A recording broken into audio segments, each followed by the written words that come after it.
নমস্কাৰ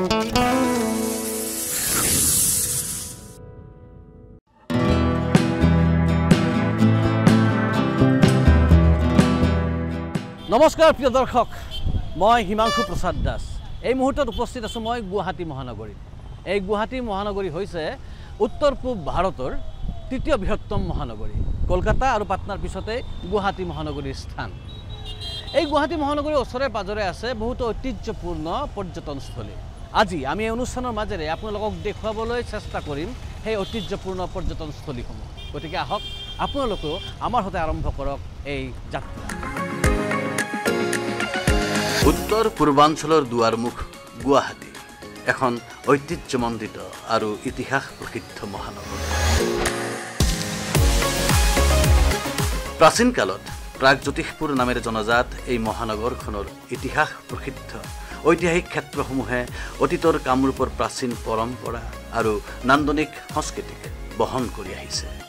মুঠতে ক'বলৈ গ'লে কামপীঠৰ অন্তৰ্গত প্ৰাগজ্যোতিষপুৰেই বৰ্তমানৰ গুৱাহাটী, যি পুৰণি মহাকাব্য আৰু শিলালিপিসমূহত উল্লেখ কৰা অনুসাৰে এছিয়াৰ এখন অন্যতম পুৰণি নগৰ বুলি অনুমান কৰিব পৰা যায়। অতীজৰে পৰা বৰ্তমানলৈকে এই মহানগৰখনত থকা বিভিন্ন ঐতিহাসিক ক্ষেত্ৰ আৰু মঠ মন্দিৰসমূহৰ ভিতৰত কামাখ্যা দেৱালয়, উমানন্দ মন্দিৰ, নৱগ্ৰহ মন্দিৰ, শুক্ৰেশ্বৰ মন্দিৰ, বশিষ্ঠাশ্ৰম, দৌল গোবিন্দ মন্দিৰ, উগ্ৰতাৰা দেৱালয়, মন্দিৰ ক্ষেত্ৰ আৰু মঠ মন্দিৰসমূহেই হৈছে যথেষ্ট তাৎপৰ্যপূৰ্ণ আৰু পৰ্যটকৰ বাবে বিশেষভাৱে দৰ্শনীয় এক পৰ্যটনস্থল।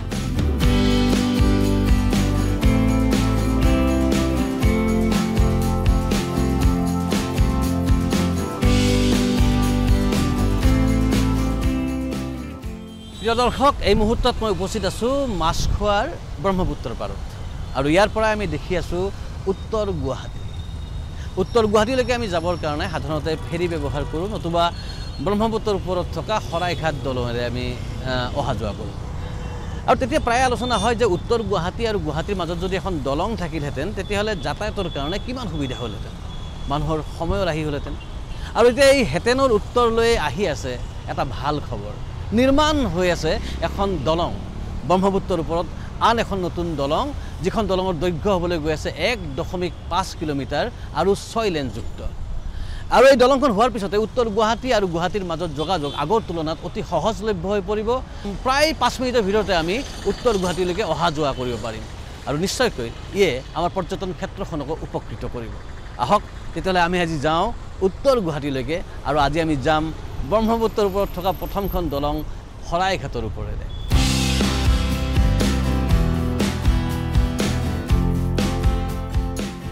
আৰু আমি আহি উপস্থিত হ'লোঁ আমিনগাঁও হাজো চক। এনেকৈ যদি আমি চিধা গৈ থাকিলোহেঁতেন তেতিয়াহ'লে পালোহেঁতেন হাজো। হাজো আমি সকলোৱে জানো কাঁহ পিতলৰ বাচন বৰ্তনৰ বাবে বিখ্যাত, মাধৱদেৱ হয়গ্ৰীৱ মন্দিৰৰ বাবে বিখ্যাত, আৰু তাৰ কাষতে আছে শুৱালকুছি, যাক আমি বস্ত্ৰ নগৰী হিচাপেও জানো। কিন্তু আজি আমি সেইপিনে নহয়, বাওঁফালেৰে এই ৰাস্তাটোৰে আমি টাৰ্ণ ল'ম আৰু আমি গৈ উপস্থিত হ'ম উত্তৰ গুৱাহাটীত। আহক আমি যাত্ৰা চলাই থাকোঁ।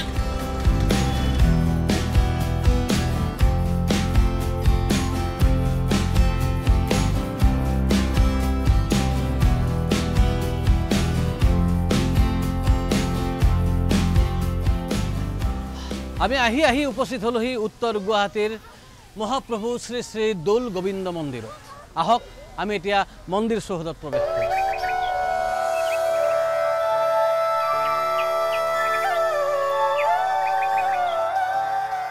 ঐতিহাসিক উত্তৰ গুৱাহাটীৰ সৈতে 600 বছৰীয়া আহোম ৰাজত্বৰ ইতিহাস ওতঃপ্ৰোতঃভাৱে জড়িত হৈ আছে। স্বৰ্গদেউ উদয়াদিত্য সিংহৰ পৰা স্বৰ্গদেউ প্ৰমত্ত সিংহৰ দিনলৈ এই সুদীৰ্ঘ কালছোৱা ইতিহাসৰ সাক্ষী সমগ্ৰ উত্তৰ গুৱাহাটী। এই অঞ্চলত সিঁচৰিত হৈ থকা প্ৰায়ভাগ মঠ মন্দিৰ আহোম ৰজাৰ দিনতেই সজা। শ্ৰী শ্ৰী দৌল গোবিন্দ মন্দিৰৰ ইতিহাস ব্যাখ্যা কৰিবলৈ আমি 1826 খ্ৰীষ্টাব্দৰ ইয়াণ্ডাবু সন্ধিলৈ উভতি যাব লাগিব। 1826 খ্ৰীষ্টাব্দৰ 24 ফেব্ৰুৱাৰীত ইয়াণ্ডাবু সন্ধি হয়। লগে লগে সেই সময়ত অসমৰ স্বাধীনতাৰ বেলি মাৰ যায়।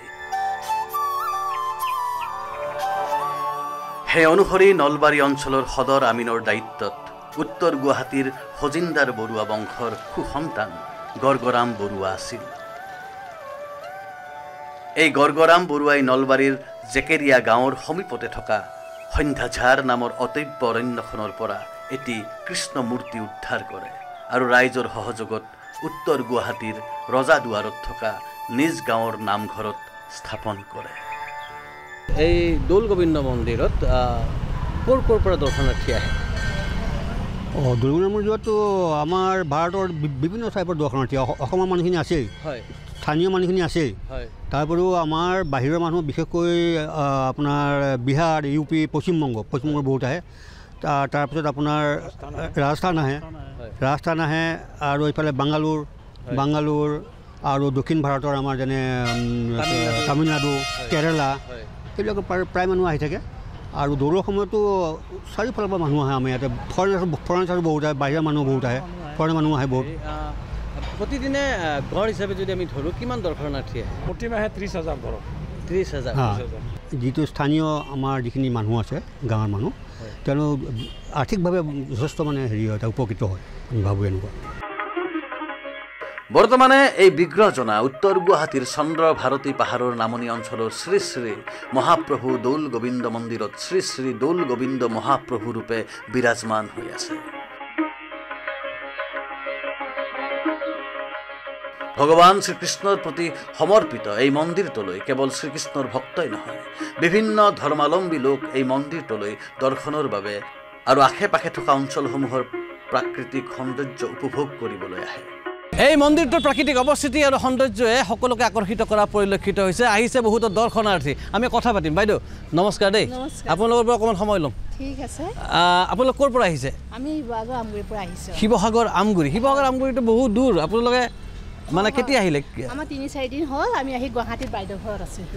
আচ্ছা, আপোনালোকে ইয়াত মানে প্ৰথম আহিছে নে আগতেও আহিছিলে? আগতেও আহিছোঁ। মানে মই প্ৰত্যেক বছৰে আহোঁ। প্ৰত্যেক বছৰে এবাৰ দৌল গোবিন্দ মন্দিৰত আহে? হয়। আপোনালোকে এই দৌল গোবিন্দ মন্দিৰত আহি বিশেষ কি অনুভৱ কৰে? মনৰ কামনা পূৰণ হয়। আৰু মানে মন্দিৰটো পৰিৱেশটো ভাল লাগে, খুব ধুনীয়া শান্তিময় এটা পৰিৱেশ। আৰু ফাকুৱা টাইমতো আৰু ভাল লাগে। হয় হয় হয়, ফাকুৱাৰ সময়ত আৰু বহুতো বেছি দৰ্শনাৰ্থী আহে, বহুত ভিৰ হয়, মানুহ আহে। যি নহওক, আপোনালোকে যি আশা কৰি আহিছিলে সেই আশা পূৰণ হওক। আকৌ লগ পাম কেতিয়াবা। এই মন্দিৰৰ চতুৰ্দিশৰ প্ৰাকৃতিক সৌন্দৰ্য ৰাখিয়ে পৰ্যটক আৰু অসম তথা ভাৰতৰ বিভিন্ন প্ৰান্তৰ পৰা অহা ভ্ৰমণকাৰীক বিমুগ্ধ কৰি আহিছে।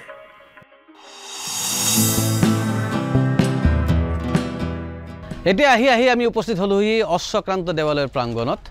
ইয়াৰ পৰা ৯৯টা চিৰি পাৰ হ'ব লাগিব আমি, আৰু তাৰপিছত ২৮টা চিৰি। তাৰপিছতে আমি পামগৈ অশ্বক্ৰান্ত দেৱালয়। আমি এই যে ৯৯টা চিৰি আপোনালোকে দেখিছে, আমি আচৰিত হৈছোঁ দেখি যে প্ৰায় ৩০০ বছৰ আগতে নিৰ্মাণ হোৱা এই চিৰিসমূহ এতিয়াও অক্ষত অৱস্থাতে আছে। পাৰ হৈ গৈছে বহুতো ধুমুহা, বতাহ, বৰষুণ, ভূমিকম্প, প্ৰাকৃতিক দুৰ্যোগ। তাৰপিছতো সেই ৩০০ বছৰ আগতে নিৰ্মাণ কৰা, আমি জানো যে সেই সময়ত বিজ্ঞান প্ৰযুক্তিৰ আজিৰ নিচিনা উন্নতি হোৱা নাছিলে। তৎসত্ত্বেও তেওঁলোকে কি ধৰণে ইমান বিজ্ঞানসন্মতভাৱে, ইমান শক্তিশালীভাৱে এই চিৰিসমূহ নিৰ্মাণ কৰিছিলে, যি আজি ২০২৪ চনতো আমি অক্ষত অৱস্থাত পাবলৈ সক্ষম হৈছোঁ। তাকেই দেখি আমি আচৰিত হৈছোঁ। যি নহওক, আহক আমি যাওঁ মূল অশ্বক্ৰান্ত দেৱালয়লৈকে।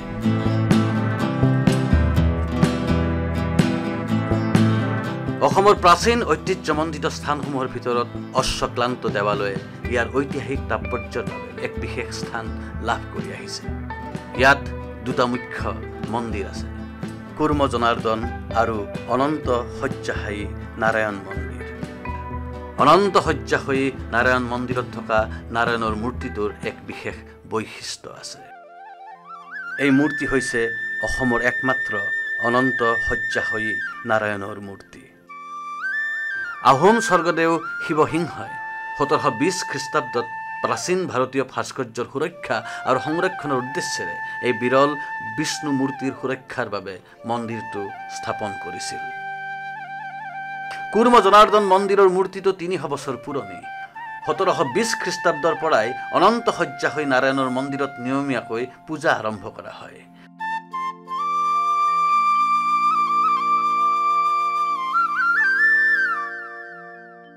কামৰূপৰ উত্তৰ গুৱাহাটীৰ জনাৰ্দন পাহাৰত এই মন্দিৰটো অৱস্থিত। অনন্ত শয্যা হৈ নাৰায়ণৰ মন্দিৰটো পাহাৰৰ ওপৰত অৱস্থিত আৰু কুৰ্ম জনাৰ্দন মন্দিৰটো পাহাৰৰ দক্ষিণ দিশে নিম্ন ভাগত অৱস্থিত।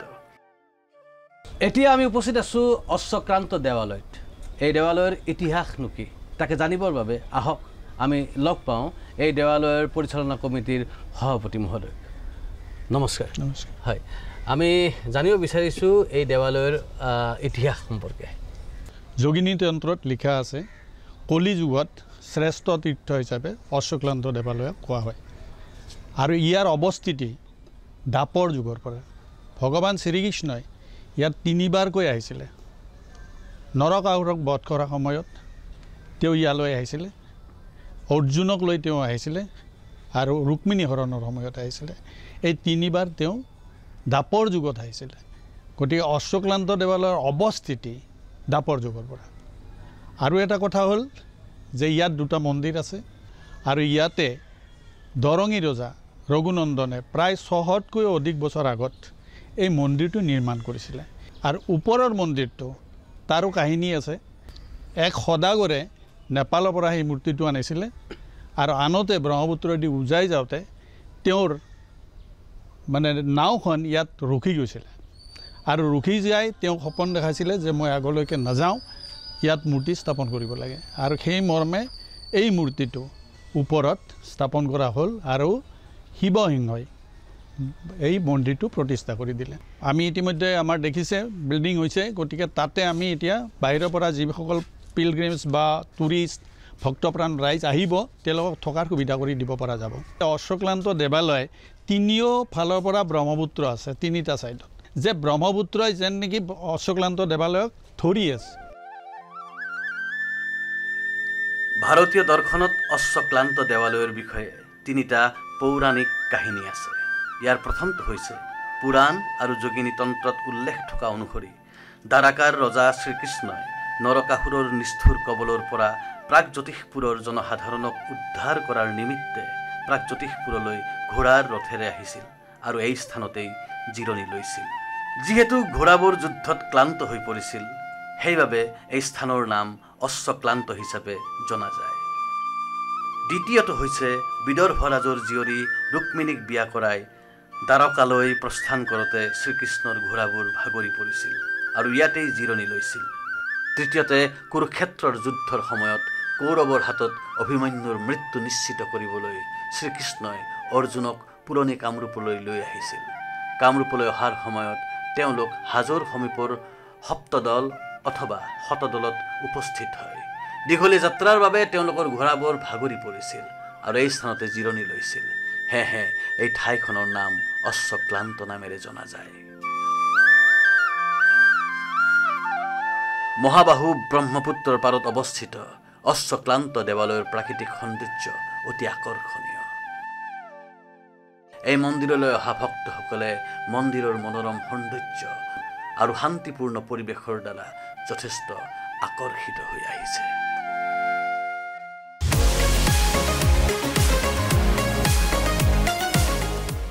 অসমীয়া জাতিৰ শৌৰ্য বীৰ্যৰ ইতিহাস বুলি ক'লে আমাৰ মনলৈকে আহে লাচিত বৰফুকনৰ নেতৃত্বত হোৱা শৰাইঘাটৰ ৰণৰ কথা। সেই শৰাইঘাটৰ ৰণৰ সেই স্মৃতিক ৰক্ষা কৰি এখন উদ্যান স্থাপন কৰা হৈছে আৰু এই উদ্যানখনৰ নামে হ'ল শৰাইঘাট ৰণ উদ্যান। আৰু এই উদ্যানখন অৱস্থিত হৈ আছে আমিনগাঁও হাজো চকৰ পৰা মাত্ৰ 3-4 কিলোমিটাৰ দূৰত্বত। ব্ৰহ্মপুত্ৰৰ পাৰত অৱস্থিত এই উদ্যানখনত শিশুসকলেও খেলিবৰ বাবে বিভিন্ন ধৰণৰ সামগ্ৰী আছে। গতিকে পৰিয়ালৰ সৈতে আপোনালোকে কেতিয়াবা এই উদ্যানখনত আহি নিজৰ আজৰি সময় কটাব পাৰে, মনটোক হয়তো আপোনালোকে নতুনকৈ সজাব পাৰে আৰু নিজৰ সন্তানকো অসমৰ ইতিহাস সম্পৰ্কে সচেতন কৰি তুলিব পাৰে। হয়তো মই নাজানো যে অসমত বা ভাৰতবৰ্ষত এনেকুৱা ধৰণৰ উদ্যান কিমান আছে, উদ্যান বহুতো আছে, কিন্তু এটা বিশেষ ইতিহাসক সাক্ষী কৰি গঢ়ি উঠা উদ্যান হয়তো এইখনেই। গতিকে আহিব কেতিয়াবা আপোনালোকে আমাৰ এই শৰাইঘাট ৰণ উদ্যানত সময় অতিবাহিত কৰিবলৈ। পৰ্যটকৰ বাবে আন এক আকৰ্ষণৰ কেন্দ্ৰবিন্দু হৈছে শৰাইঘাট উদ্যান।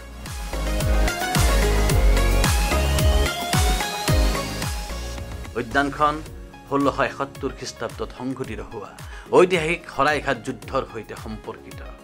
শৰাইঘাট যুদ্ধৰ স্মৃতিসমূহৰ সংৰক্ষণ আৰু সংবৰ্ধনৰ বাবে এই উদ্যানখনৰ প্ৰতিষ্ঠা কৰা হৈছে। এই যুঁজখন আহোম সেনাৰ সুদক্ষ সেনাপতি লাচিত বৰফুকনৰ নেতৃত্বত আহোম সেনা আৰু মোগলৰ মাজত সংঘটিত হৈছিল। ব্ৰহ্মপুত্ৰ নদীৰ উত্তৰ পাৰৰ আগিয়াথুৰিত অৱস্থিত শৰাইঘাট যুদ্ধৰ স্মাৰক আহোম যুদ্ধৰ গৌৰৱ আৰু বীৰত্বৰ সোঁৱৰণ কৰি এই উদ্যানখন নিৰ্মাণ কৰা হৈছে। 1671 খ্ৰীষ্টাব্দত সেনাপতি লাচিত বৰফুকনৰ নেতৃত্বত আহোম সৈন্য আৰু ৰজা ৰাম সিংহৰ নেতৃত্বত মোগল সৈন্যৰ মাজত সংঘটিত হোৱা শৰাইঘাটৰ যুদ্ধৰ লগত জড়িত স্মৃতি সংৰক্ষণ আৰু প্ৰচাৰ কৰাত এই উদ্যানখনে বহুখিনি বৰঙণি আগবঢ়াইছে। দাদা কেনেকুৱা লাগিছে তোমালোকৰ কোৱা? এই ভাল লাগিছে তো শৰাইঘাট ৰণ উদ্যানত আজি ফুৰি ভাল লাগিলে? আজি বহুত ফুৰিলা তোমালোকে? কলাক্ষেত্ৰত গ'লা, গুৱাহাটীত হয়নে? বালাজী মন্দিৰত গ'লা নাই? হা? আৰু এতিয়া গৈ থাকোঁতে শৰাইঘাট ৰণ উদ্যান, এই উদ্যানখনৰ নামটো জানা নাই তোমালোকে? শৰাইঘাট ৰণ উদ্যান। হা? মনত থাকিব নাই? নলবাৰীৰ পৰা গুৱাহাটীলৈকে আৰু গুৱাহাটীৰ পৰা নলবাৰীলৈকে গৈ আছিলে এটা পৰিয়াল গৰমৰ বন্ধত ফুৰিবৰ কাৰণে, আৰু গৈ থাকোঁতে তেওঁলোকে বাটত সোমালে শৰাইঘাট ৰণ উদ্যানত। আপোনালোকে আগতেও আহিছিলে এই উদ্যানখনত, আজি আকৌ আহিলে? ভাল লাগিছিল আগতে আহিবলৈ, আৰু আজি আহিছোঁ সেইকাৰণে। সেইটো খুব ভাল লগা কথা যে উদ্যানখনত আহি তেওঁলোকে এবাৰ নহয়, তেওঁলোকে ইয়াৰ আগতেও আহিছিলে, আজিও আহিছে। আৰু অৰ্থাৎ এই উদ্যানখনত আহি তেওঁলোকৰ সন্তানে খেল ধেমালি কৰি সময় অতিবাহিত কৰি ভাল পাইছে আৰু তেওঁলোকেও ভাল পাইছে। সঁচাকৈ এটা খুব ধুনীয়া পৰিৱেশ নহয় জানো ব্ৰহ্মপুত্ৰ পাৰতে? ভাল লাগিছে। আৰু কোনো ধৰণৰ ইয়াত হাই উৰুমি নাই, কোনো ধৰণৰ অসভ্যালি নাই যে কোনোবা কেতিয়াবা কিছুমান উদ্যানত কি হয় যে কিছুমান মানুহে আহি তাতে অসামাজিক কামো কৰি লিপ্ত হৈ থাকে, কিন্তু এই উদ্যানখনত তেনেকুৱা পৰিৱেশ নাই। ভাল লাগিছে সেইকাৰণে। অৰ্থাৎ গোটেই পৰিয়ালৰ সকলোৱে আহিব পাৰে। তো গতিকে আপোনালোকে আহিব পাৰে কেতিয়াবা এই শৰাইঘাট ৰণ উদ্যানলৈ। পৰ্যটক আৰু দৰ্শনাৰ্থীসকলেও ব্ৰহ্মপুত্ৰৰ বিশাল নান্দনিক সৌন্দৰ্যৰ মাজেৰে উপভোগ্য সময় পাৰ কৰিব পাৰে।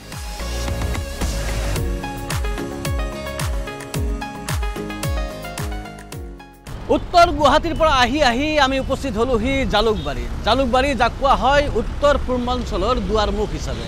গুৱাহাটী আন্তঃৰাষ্ট্ৰীয় বিমানবন্দৰৰ পৰা 10 কিলোমিটাৰ দূৰত্বত অৱস্থিত এই জালুকবাৰীত, য'ত গুৱাহাটী বিশ্ববিদ্যালয়, আয়ুৰ্বেদিক মহাবিদ্যালয়, অভিযান্ত্ৰিক মহাবিদ্যালয়, লগতে আপোনালোকে দেখি আছে এয়া আমাৰ পিছফালে আছে সমাধিক্ষেত্ৰ।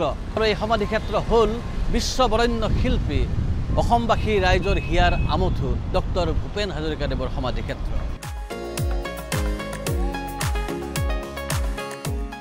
এতিয়া আমি এই জালুকবাৰীৰ পৰা যাম অন্য এটা ঠাইলৈকে, গুৱাহাটীৰ এই কাষত প্ৰাকৃতিক সৌন্দৰ্যৰে ভৰপূৰ এটা ঠাই।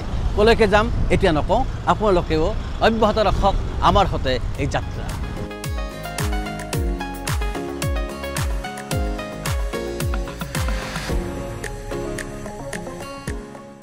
এয়া দ্বীপৰ বিল, য'ত পৃথিৱীৰ বিভিন্ন প্ৰান্তৰ পৰা উৰণীয়া পক্ষী, ভ্ৰমণকাৰী পক্ষীয়ে আহি ইয়াতে জিৰণি লয়।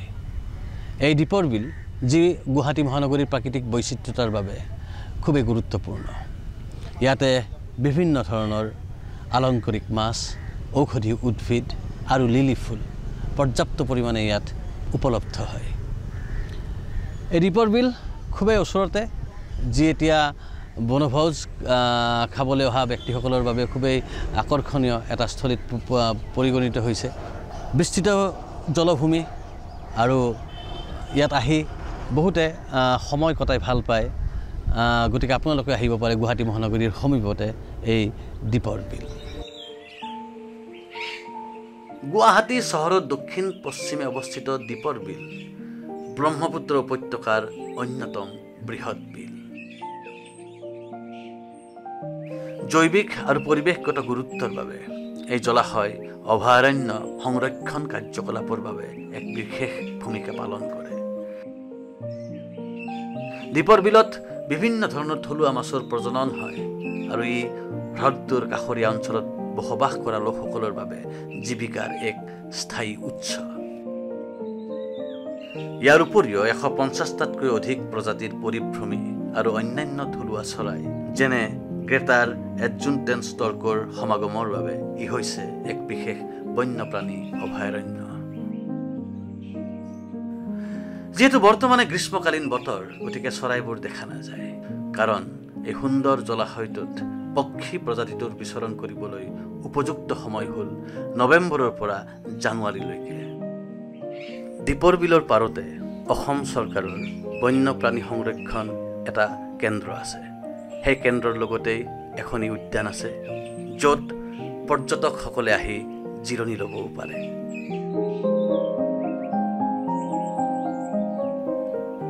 শীতকালত বহু সংখ্যক পৰ্যটক আৰু বনভোজ খাবলৈ গুৱাহাটী আৰু কাষৰীয়া অঞ্চলৰ মানুহৰ সমাগম হয়।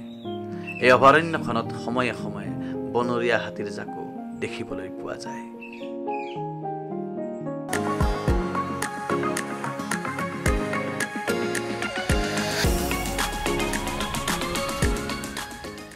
জালুকবাৰীৰ পৰা আহি আমি পালোহি পামহি, আৰু পামহিৰ কাষতেই এই ধুনীয়া অঞ্চলটো আপোনালোকে দেখি আছে।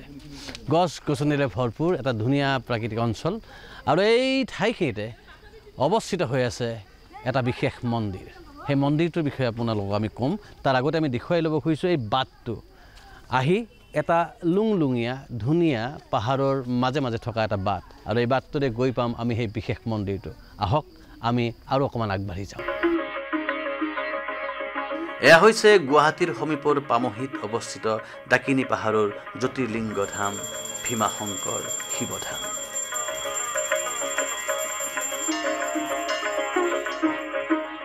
দীপৰ বিলৰ সমীপৰ পাহাৰীয়া এলেকা এটাত অৱস্থিত এই শিৱ মন্দিৰটোলৈ বছৰি অনেক তীৰ্থযাত্ৰী আৰু পৰ্যটকৰ সমাগম হয়।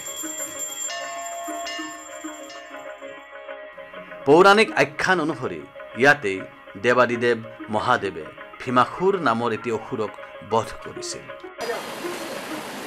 এটি পাহাৰীয়া জুৰিৰ পানীৰ মাজত অৱস্থিত এই জ্যোতিৰ্লিংগ বহু কালৰে পৰা ভক্ত আৰু পৰ্যটকৰ এক আকৰ্ষণৰ কেন্দ্ৰ হৈ আহিছে।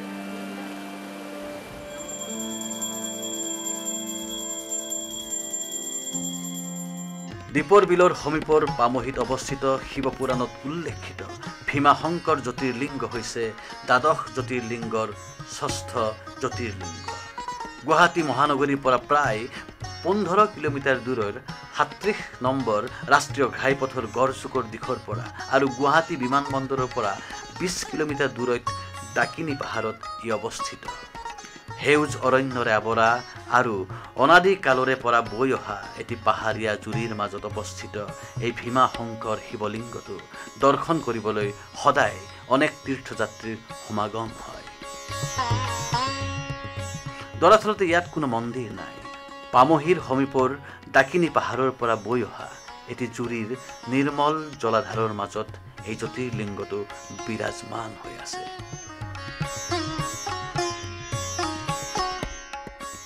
ভীমাশংকৰ শিৱধামৰ দৰ্শনাৰ্থীসকলৰ লগত আমি কথা পাতিব চেষ্টা কৰিম, তেওঁলোকৰ পৰা জানিব বিচাৰিম কিছুমান অনুভৱ। আপুনি আজি প্ৰথম আহিছেনে ইয়াৰ আগতেও এই ধামলৈকে আহিছে? আগতে আহিছোঁ, যোৱা বছৰো আহিছোঁ, শাওণ মাহত আহোঁ, প্ৰত্যেক বছৰে আহোঁ।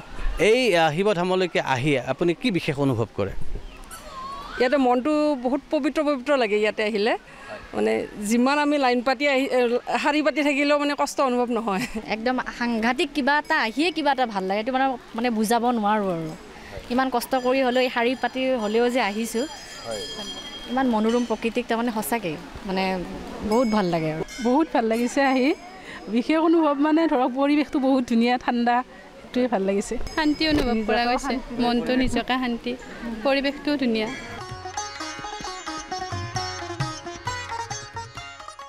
পলাকবাৰীৰ পৰা আহিছে, ইমানবিলাক চিৰি বগাই বগাই, ইমানবিলাক চিৰি, এতিয়াতো চিৰিবিলাক উঠিও যাব লাগিব। আহি আছোঁ, নিব দে, ভগৱানে লৈ যাব। ভগৱানে লৈ যাব। শুৱালকুছিৰ পৰা আজি প্ৰথমবাৰ আহিছোঁ। কেনেকুৱা লাগিছে? বিৰাট ভাল লাগিছে। তেজপুৰৰ পৰা। তেজপুৰ আগতে আহিছেনে? আগত অহা নাই, প্ৰথম আহিছোঁ, ভালেই লাগিছে। বহুত ভাল লাগিছে, বহুত ভাল লাগিছে, নেচাৰেলটো আছে। নাই, এই প্ৰথম আমাৰ ঘৰৰ মানুহবিলাকে আহিছিল আগতে। ঘৰৰ মানুহবিলাক আগতে আহিছিলে, আপুনি আগতে আহিছিলে? আহিছোঁ, আজি 4 বাৰ হ'ল আহিবা। 4 বাৰ? প্ৰতিবাৰে যে আহি থাকিব মন যায়, কিয় মন যায়? এনেই ভাল লাগে আৰু ইয়াতে লাইন ধৰিও ভাল লাগে, ঠাণ্ডা ঠাণ্ডা। এই জ্যোতিৰ্লিংগটো দৰ্শন কৰাৰ বাবে ৰাজ্য তথা দেশৰ পৰা অনেক তীৰ্থযাত্ৰীৰ সমাগম হৈ আহিছে।